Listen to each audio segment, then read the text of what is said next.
Salam Rahayu buat sahabat Surya Patar. Kembali lagi bertemu dengan saya. Hari ini saya akan berikan tip kepada sahabat cara mendatangkan rezeki dari semua penjuru dengan cara senyum. Sahabat Surya Patar, menurut Bill Gates adalah orang yang terkaya di dunia, menyatakan bahwa terlahir miskin itu tidak bisa dipilih oleh kita sendiri. Itu mutlak adalah milik Tuhan. Tapi kalau kita miskin sampai mati, berarti itu adalah pilihan sahabat. Tapi siapa yang mau miskin sampai mati? Saya akan berikan tip sahabat Surya Patar, tip yang ringan, tapi bila sahabat lakukan terus menerus, minimal 1,5 tahun atau 3 bulan, sahabat pasti sudah, saya yakin sahabat akan mendapatkan rezeki yang melimpah. Bagaimana caranya? Sahabat Surya Patar, saya akan berikan ilustrasi cerita kepada sahabat sehingga apa yang saya sampaikan nanti mendatangkan rezeki dari berbagai penjuru dengan senyum, sahabat bisa mengerti. Sahabat Surya Patar, saya punya cerita seperti ini.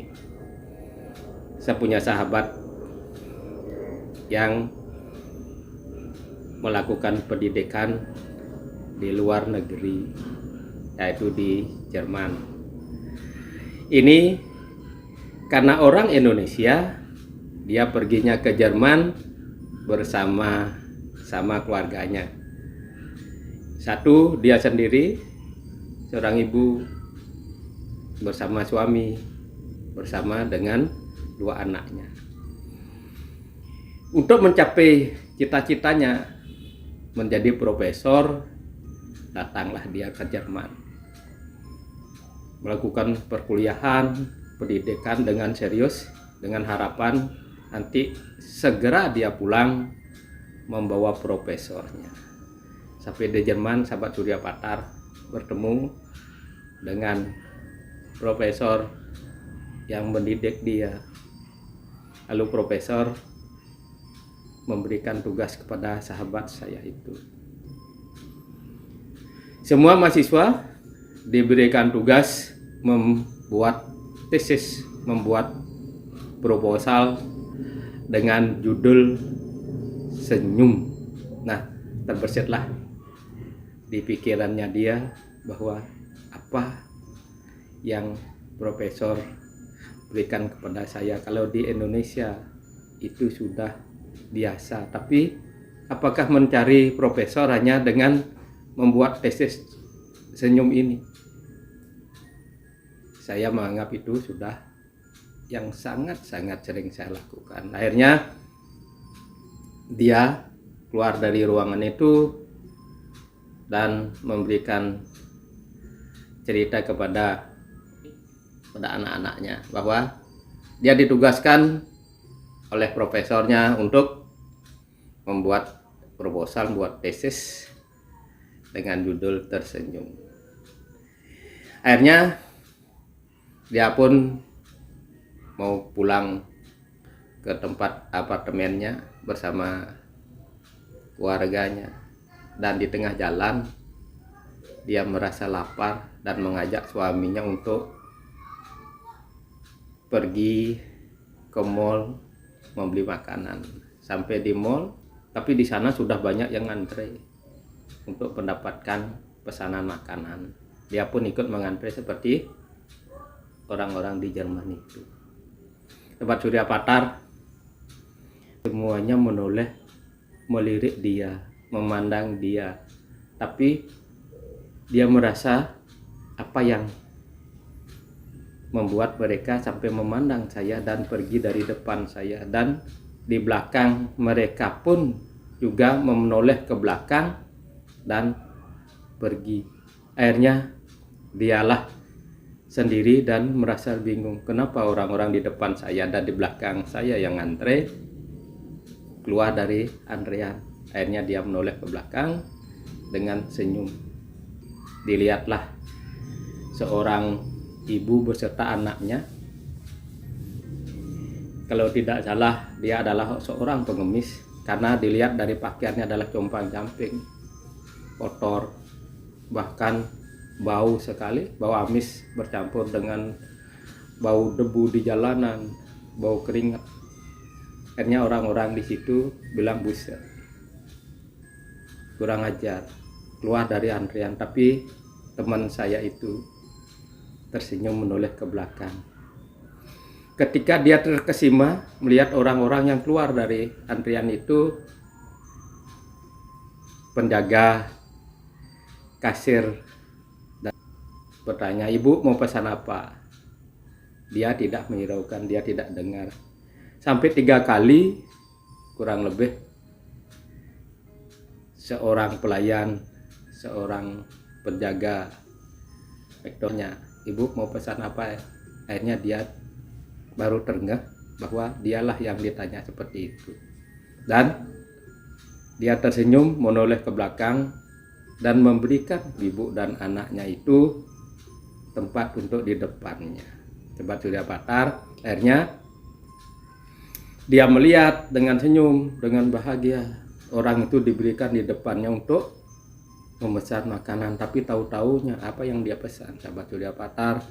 Dia pesan adalah secangkir kopi, 1 cangkir kopi untuk berdua ibu dan anak itu. Dia keluarkan uang recehan $1 dan diberikanlah kepada pelayan itu. Akhirnya dia pun pergi bersama anaknya, duduk di kursi yang paling pojok, biar orang-orang tidak jijik melihatnya, tidak memandang sinis terhadapnya. Akhirnya dia duduk di paling pojok, dan teman saya itu, sahabat itu, tersenyum melihat pengemis itu tinggal di pojok. Akhirnya dia pun memesan makanan kepada sang pelayan, "Ibu, tolong buatkan saya makanan 2, serta yang kecil-kecil buatkan saya 4.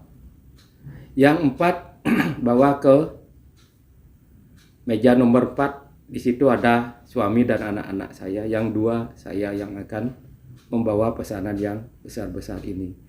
Akhirnya kepada sang pengemis. Sampai di situ diberikanlah, inilah saya tulus memberikan, sambil tersenyum. Dia memberikan makanan itu, dan makanan yang dia berikan dipandang terus-menerus oleh sang pengemis itu sambil melihat dengan malu, "Ibu, teman saya memberikan itu." Akhirnya sahabat Surya Patar sambil berlalu. Ketika dia pulang, ditunggulah sahabat saya itu di depan swalayan itu, di tempat mall itu. Lalu pengemis itu mengucapkan goodbye, sampai ketemu lagi, terima kasih, semoga senyum ibu membawa berkah, membawa rezeki kepada ibu dan keluarga. Tapi setelah dia keluar, Bapak, Ibu, sahabat Surya Patar, dia pun berlalu pergi dan membuat tesisnya sampai di rumah, menceritakan apa yang dia ceritakan, apa yang dia dapat dari pertemuan dengan pengemis itu. Dan akhirnya 3 hari lagi dia serahkan tesisnya itu kepada profesor, dan profesor membaca dengan saksama. Tahu-taunya sang profesor menangis meneteskan air mata. Sahabat Surya Patar, profesor mohon maaf kepada sahabat saya itu agar diberikan menjelaskan tesisnya ini kepada murid-muridnya, kepada sahabat-sahabatnya. Lalu ketika dia ujian, dia jelaskan, dia bacalah tesisnya itu di depan teman-temannya, di depan murid-muridnya profesor itulah. Apa yang terjadi sahabat Surya Patar? Semua yang mendengar tesisnya itu, mendengar ceritanya itu, meneteskan air mata. Alangkah bahagianya bila dapat tersenyum kepada semua makhluk, kepada semua orang. Dan apa yang ia dapat, semua teman-teman, ada dokter, ada profesor yang lain merangkul dia, selamat dan mengajak bekerja sama, sehingga sampai hari ini teman saya itu dengan senyumnya dia menjadi motivator. Dan akhirnya apa? Profesor motivator, rezeki melimpah, kebahagiaan yang sangat banyak dia berikan. Akhirnya suaminya berkata, "Wahai istriku, dengan senyummu hidup kita berbahagia, keluarga kita berbahagia." Untuk itu, sahabat Surya Patar, saya ingin ketika sahabat kemanapun, mari tersenyum. Dia bercerita kepada saya seperti itu dan mengucapkan terima kasih kepada sahabat-sahabat Surya Patar yang telah mengajar dia untuk melakukan meditasi healing dengan cara senyum. Sehingga senyumnya itu yang dia latih bersama-sama ton sahabat Surya Patar menjadi berkah bagi dirinya, baik material maupun spiritual, sehingga sekarang dia bersama keluarga berbahagia, keberlimpahan rezeki, ilmu pengetahuan yang baik, keluarga yang berbahagia. Demikian sahabat Surya Patar, semoga sahabat dapat mendapatkan inspirasi dari cerita saya sehingga sahabat pun bisa lebih baik darinya. Terima kasih.